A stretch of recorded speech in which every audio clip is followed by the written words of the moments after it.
हरे कृष्णा।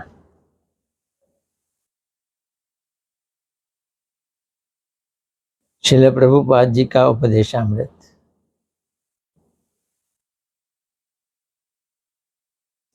आज बुधवार हो गया, एकादशी भी है, 17 तारीख है।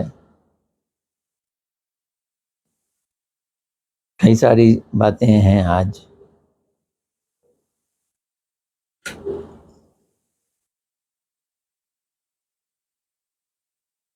हम अपना कार्यक्रम शुरू करते हैं। पहले प्रणाम करते हैं। नमो विष्णुपदाय राधिकाय प्रियात्मने श्री श्रीमद् भक्ति वेदांत नारायण गोस्वामी इति नामने।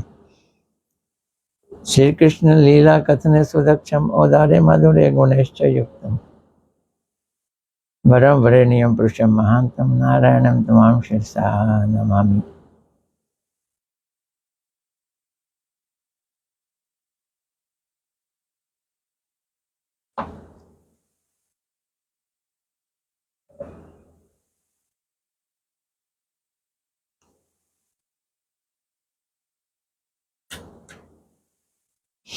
आइए, आज का पहला प्रश्न। मैं इसलिए थोड़ा सा हंस रहा हूँ कि कल श्रील प्रभुपाद जी ने बताया था श्री गौर सुंदर कौन है, और आज है गौर उपासना क्या है। वो कौन है और उपासना क्या है। हम गौर सुंदर को मानते हैं कि नहीं, ये एक बड़ा जबरदस्त प्रश्न है। गौर सुंदर कौन है? कृष्ण है, स्वयं ब्रजेंद्र नंदन है। अगर हम इस चीज को माने, इस मान्यता से ही धीरे धीरे उपासना शुरू हो जाती है। पर आए देखें प्रभुपाद जी क्या कह रहे हैं। प्रश्न है, श्री गौर उपासना क्या है। लो, कितनी सुंदर बात कह रहे हैं प्रभुपाद जी। कह रहे हैं श्री गौर सुंदर का आदेश पालन करना ही गौर उपासना है। ये समझने वाली बात है। हम जिसका आदेश पालन करते हैं उसी की उपासना करते हैं। ऑफिस में अपने मालिक का कहना मानते हैं तो इनडायरेक्टली हम मालिक की उपासना कर रहे हैं।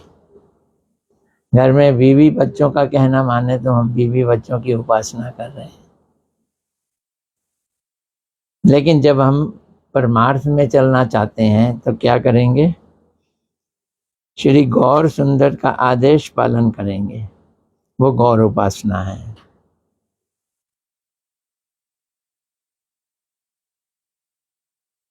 किस रस में ये उपासना होगी, किस भाव में उपासना होगी? बोलते हैं दास्य रस की, ये दास्य भाव, दास्य रस की पराकाष्ठा है। महाप्रभु जी की उपासना दास्य रस की पराकाष्ठा है, प्रभुपाद जी कह रहे हैं।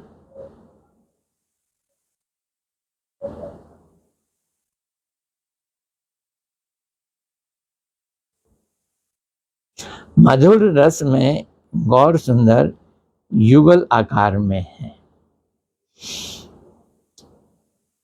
उपासना तो हो रही है दास्य भाव में, दास्य रस से।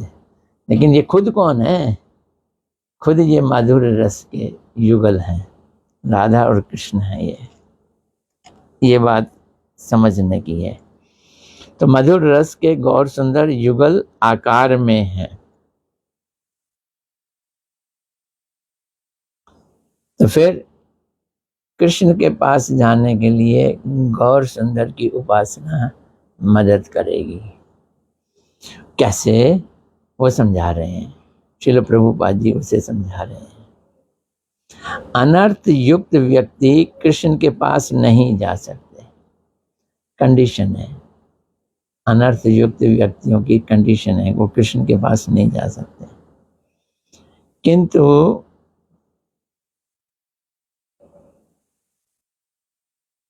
जो चैतन्य महाप्रभु हैं, गौर सुंदर हैं, वो परम औदार्यमय हैं, दयालु हैं। औदार्य मैंने दयालु, परम औदार्यमय विग्रह हैं। श्री गौर सुंदर ने सार्वभौम भट्टाचार्य के समान विषय को और जगाई मदाई के समान अत्यंत पापी व्यक्तियों को भी अनर्थों से मुक्त कर कृष्ण की आराधना में नियुक्त किया था।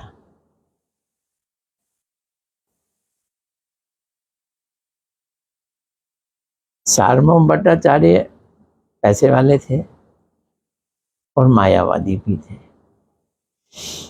उनके सिद्धांत वेदांत सूत्र को पालन करने वाले थे। प्रभुपाद जी ने उनको किस कैटेगरी में डाला है? विषयी की कैटेगरी में डाला है।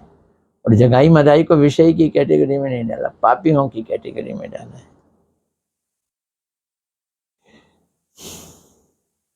अभी प्रकाशानंद जी को तो लिया ही नहीं उन्होंने। भगवान सज्जन लोग सदगुरु का चरण आश्रय करके, भाग्यवान सज्जन लोग सदगुरु का चरण आश्रय करके गुरु के अनुगत्य में गौर और कृष्ण की उपासना करते हैं। अब और खोल दिया, पहले तो कह दिया महाप्रभु जी के आदेश उपदेश को पालन करो, ये उनकी उपासना है। फिर दास्य रस की बात कर दी। अब क्या कह रहे हैं? अब कह रहे हैं सदगुरु के चरण आश्रय करके गुरु के अनुगत्य में गौर और कृष्ण की उपासना करते हैं। खाली कृष्ण की उपासना अनर्थ युक्त व्यक्ति के लिए मुश्किल है, लेकिन अगर हम गौर की उपासना करें तो कृष्ण की उपासना कर सकते हैं। ये पॉइंट है। श्री गुरुदेव भी गौर से अभिन्न विग्रह हैं। वे गौरांग देव की प्रकाश मूर्ति हैं।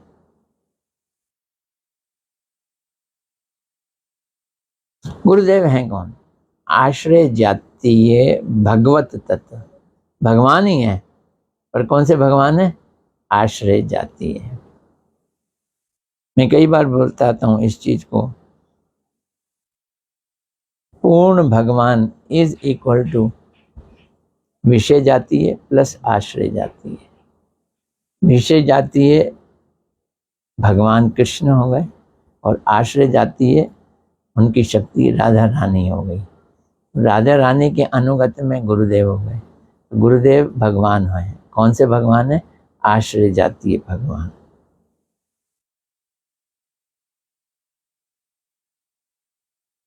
तो कैसे भगवान है गुरुदेव? आश्रय जातीय भगवत तत्व हैं।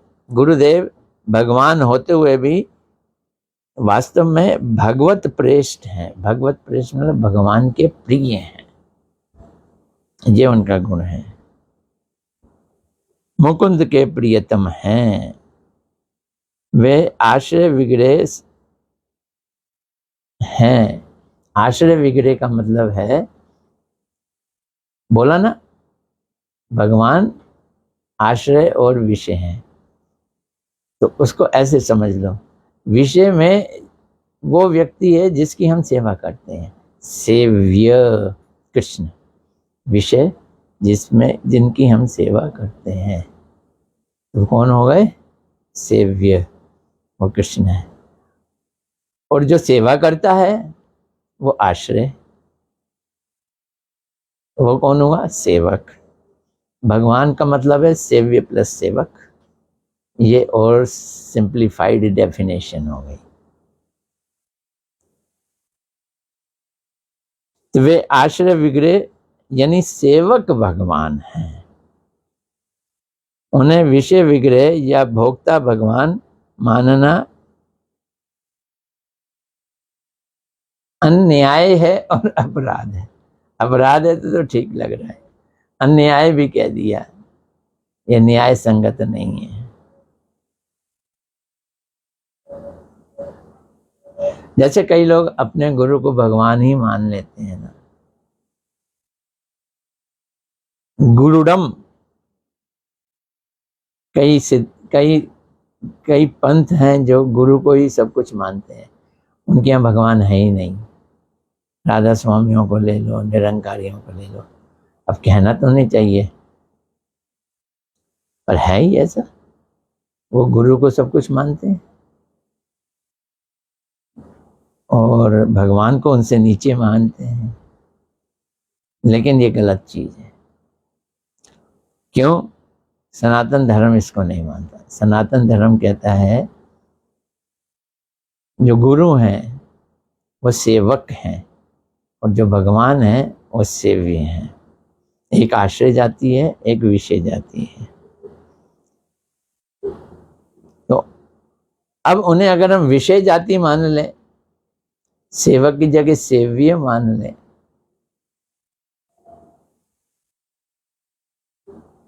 तो फिर गड़बड़ हो जाएगी। अगर हम उन्हें भोक्ता भगवान मान लें, गुरु को भोक्ता भगवान, तो भी गड़बड़ हो जाएगी। कितनी गड़बड़ हो जाएगी कि ये अन्याय है और अपराध है, इतनी गड़बड़ हो जाएगी।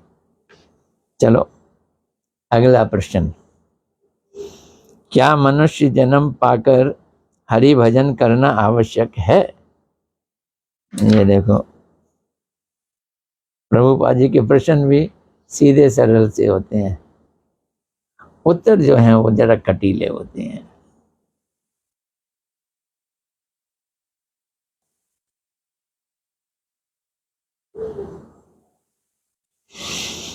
अरे भाई, मनुष्य जन्म कोई आसानी से मिलता है? प्रभुपाद जी कह रहे हैं भाग्य कर्म से, भगवान की कृपा से, अत्यंत कठिनाई के द्वारा हमने मनुष्य जन्म प्राप्त किया। अब उसको ऐसे ही गंवा दो, ये बड़े दुख की बात है। ये जन्म दुर्लभ नहीं है, सुदुर्लभ है। दुर्लभ हल्का फुल्का दुर्लभ होता है, सुदुर्लभ में बहुत कठिन। 84 लाख योनियों में पता नहीं कितने लाख योनियां घूमेंगे फिर मिलेगा।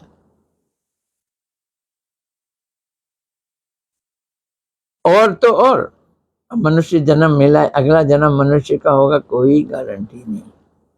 अगले जन्म में हम मनुष्य होंगे कि नहीं, ये निश्चित नहीं कहा जा सकता। हम तो मान ही बैठते हैं मनुष्य होंगे, पर बड़ा मुश्किल काम है, क्योंकि दुर्भाग्य के कारण हम, और दुर्भाग्य हमें मालूम नहीं क्या है हमारा, भूत प्रेत पिशाच पशु पक्षी कीट पतंगे भी हो सकते हैं। इतनी हमारी हालत खराब हो सकती है। भूत प्रेत बन गए तो हजारों सालों की गई हाथ से गई। एक भूत की उम्र कई कई हजार साल हो जाती है।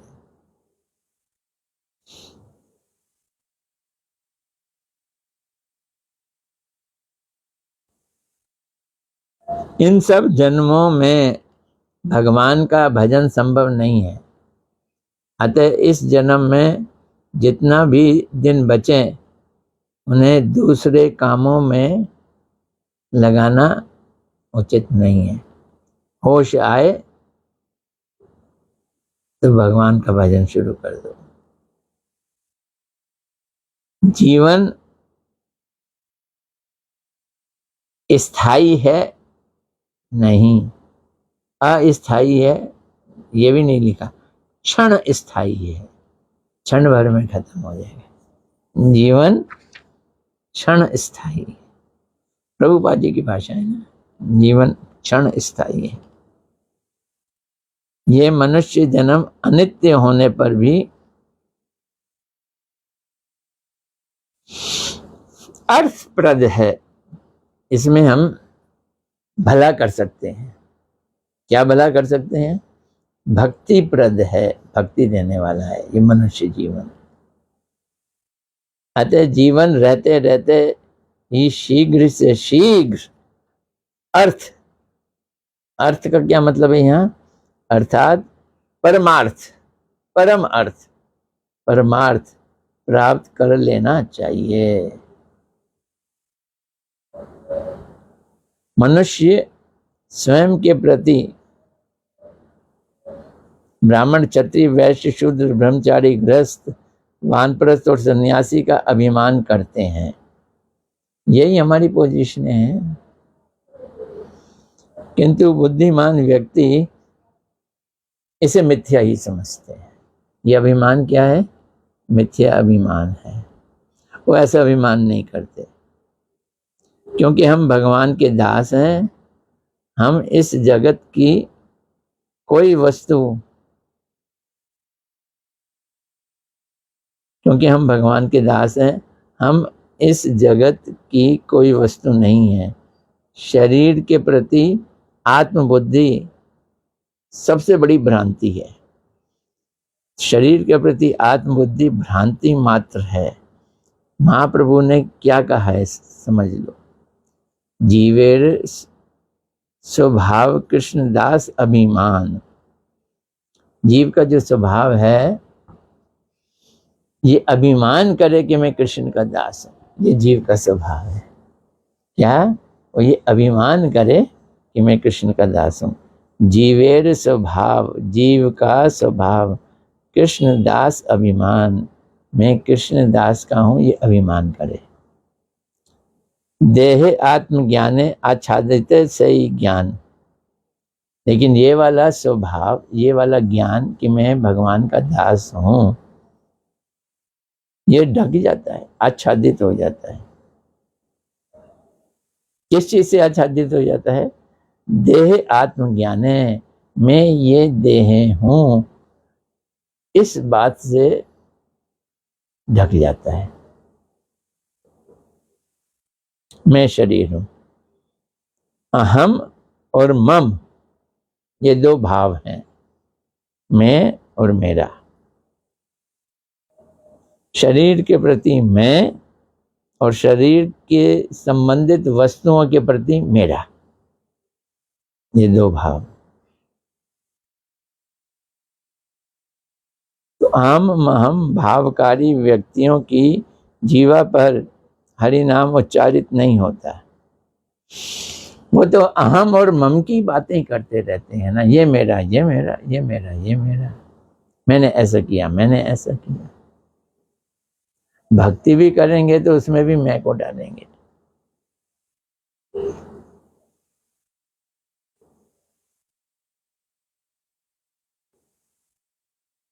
व्यक्तियों की जीवा पर हरि नाम उच्चारित नहीं होता जो अहम और मम के भाव में रहते हैं। हम कृष्ण बहिर्मुख जीव हैं, ये हमारा सत्य है, कड़वा सत्य है कि हम कृष्ण नहीं होते तो संसार में क्यों होते हैं। हम कृष्ण बहिर्मुख जीव हैं। कृष्ण को भूलकर हम लोग माया के गाल में पड़ गए हैं। ऐसी अवस्था में अहंकार का त्याग कर हरि गुरु के पाद पद्मों में शरणागति ले लेने के अतिरिक्त आत्म कल्याण का और कोई उपाय दिखाई नहीं देता।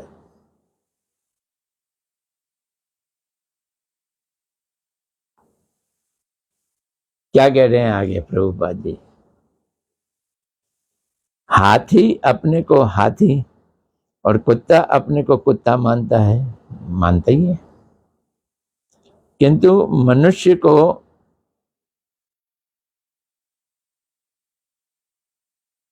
हाथी नहीं बनना, कुत्ता नहीं बनना। फिर वो अपने को शरीर ना माने, मनुष्य ना माने, तो क्या माने? भगवान का सेवक। तो उसे अपने स्वरूप का अभिमान करना चाहिए। मनुष्य को ऐसा अभिमान होना चाहिए कि मैं भगवान का दास हूं। महाप्रभु ने कहा है, जीवेर स्वरूप होए कृष्णेर नित्य दास। जीव का स्वरूप ये है कि वह कृष्ण का नित्य दास है।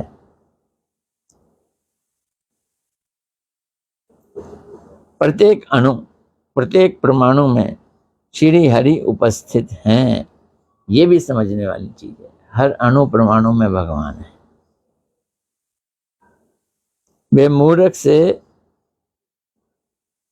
उसकी मूर्खता और पंडित से उसकी पांडित्य छुड़ाकर सभी को अपनी ओर आकर्षित कर रहे हैं। ना भगवान अपनी क्रिया शुरू कर देते हैं ना तो बड़ा काम बढ़िया हो जाता है। क्या बढ़िया हो जाता है? मूर्ख मूर्ख नहीं रहता, पंडित पंडित नहीं रहता, दोनों ही भगवान की ओर आकर्षित हो जाते हैं। जिसकी भोग की वासना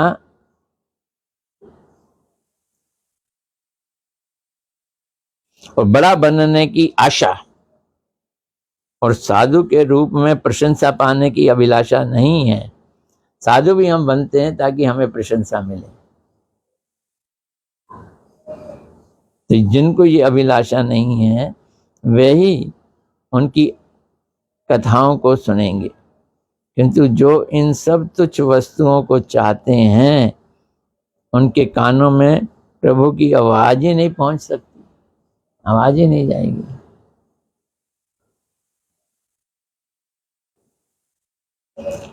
लेकिन उन्हें ये जानना चाहिए कि मृत्यु आएगी ही आएगी, अवश्य संभावी है।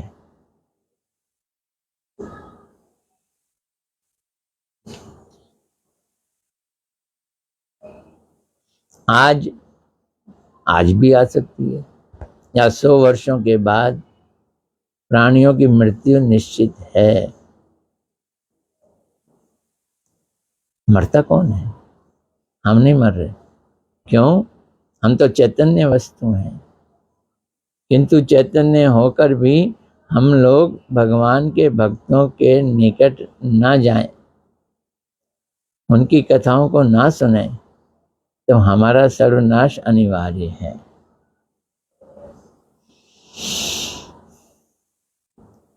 मनुष्य जन्म के अतिरिक्त अन्य जन्म में हरि भजन का सुयोग नहीं होता।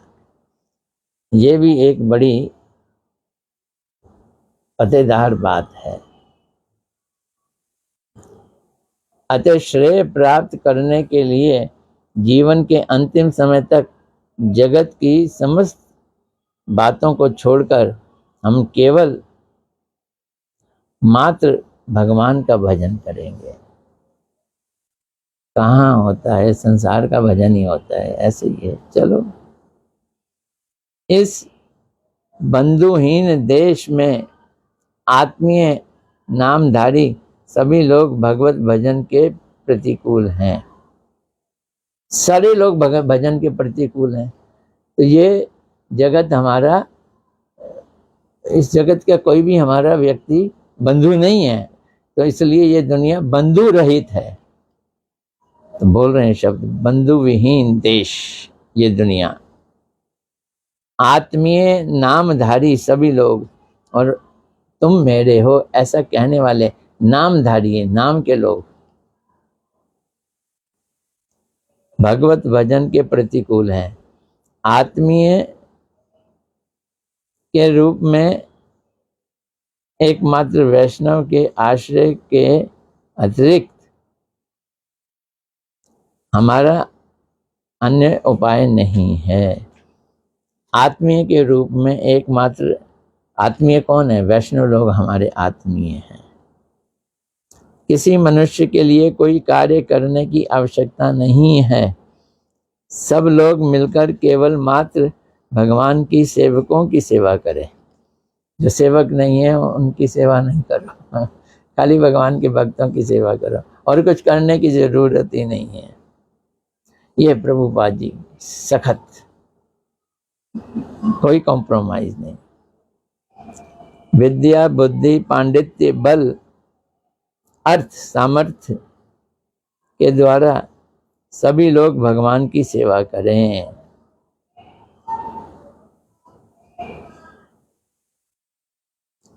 तूर्ण यतेत, ये संस्कृत में आगे आए। तूर्ण मैंने तुरंत, यतेत यतन करो, प्रयास करो। विलंब करने से असुविधा,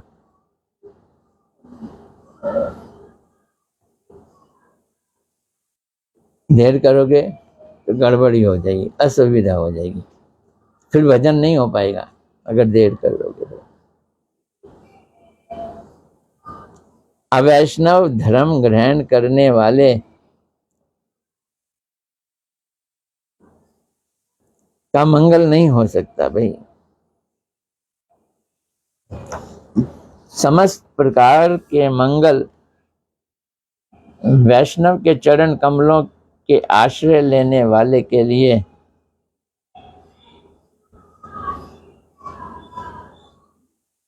हथेली में आंवले जैसा है। मतलब समझे, आंवला हथेली में रखा जाए है तो स्पष्ट दिखाई देता है, अदृश्य नहीं होता, कोई कंफ्यूजन नहीं होता है। ऐसे ही समस्त प्रकार के मंगल वैष्णव के चरण कमलों के आश्रय लेने वाले के लिए हथेली में आंवले के समान वो मंगल है। मंगल क्या है? आंवला। अवैष्णव ने ही अपने गले में जन्म मरण की माला धारण कर रखी है। वैष्णव नहीं है, माला धारण कर रखी, जन्मो मरो मरो जन्मो। हरिपरायण लोगों का कदापि मातृ गर्भ में पुनर्जन्म नहीं होता, ये भी बात है। लेकिन हमारे गुरुदेव कहते थे जो ब्रज भक्ति का भाव है उसमें जो आवेश लाना है, उसमें कई जन्म भी लग जाए तो सस्ता जानो। वैष्णव की बात दूर रहे, वैष्णव के अलौकिक असामान्य चरण कमलों के दर्शन का सुयोग जिन्हें प्राप्त हुआ है उनका भी पुनर्जन्म नहीं होता। वाह, वैष्णव की बात दूर, वैष्णवों के अलौकिक असामान्य चरण कमलों के दर्शन का सुयोग जिन्हें प्राप्त हुआ है उनका भी पुनर्जन्म नहीं होता। लो जी, पुनर्जन्म से बचने का बड़ा सरल उपाय है, वैष्णवों के चरणों का दर्शन कर लो। वैष्णव मत बनो, वैष्णव के चरणों का दर्शन कर लो, उसी से ही काम बन जाएगा। आज यहीं तक रख रहे हैं। अगला प्रश्न आ रहा है, गुरु का कार्य कौन कर सकता है? कल देखेंगे। कल तो शुक्रवार है, नहीं वीरवार है, कल वीरवार है, तो कल देखेंगे। आज हमने इतने लिए, 2 या 3 हो गए आज भी। हरे कृष्णा कृष्णा कृष्णा हरे हरे, हरे राम राम राम हरे हरे। लो जी, आज कौन कौन आया है?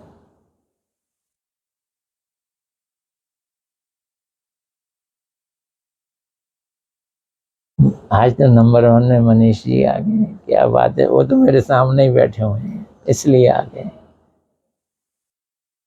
इंदुमती दासी बड़े दिनों बाद ये दिखाई दे रही हैं। इंदुमती जी, हरे कृष्णा, धन्यवाद। अंशिता जी आ गई, हरे कृष्णा, धन्यवाद। संगीता तनेजा, हरे कृष्णा, धन्यवाद। दीपा बिष्ट जी, हरे कृष्णा, धन्यवाद। नीलू भाटिया जी, हरे कृष्णा, धन्यवाद।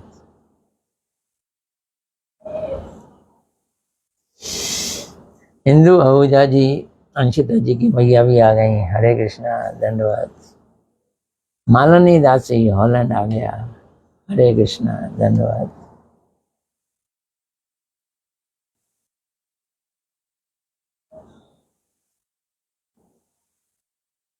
कमाल कृष्ण जी आ गए, हरे कृष्णा, धन्यवाद।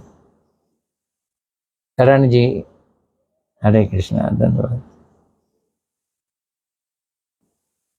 चलो कल मिलते हैं। हरे कृष्ण कृष्ण कृष्ण हरे हरे, हरे राम राम राम हरे हरे।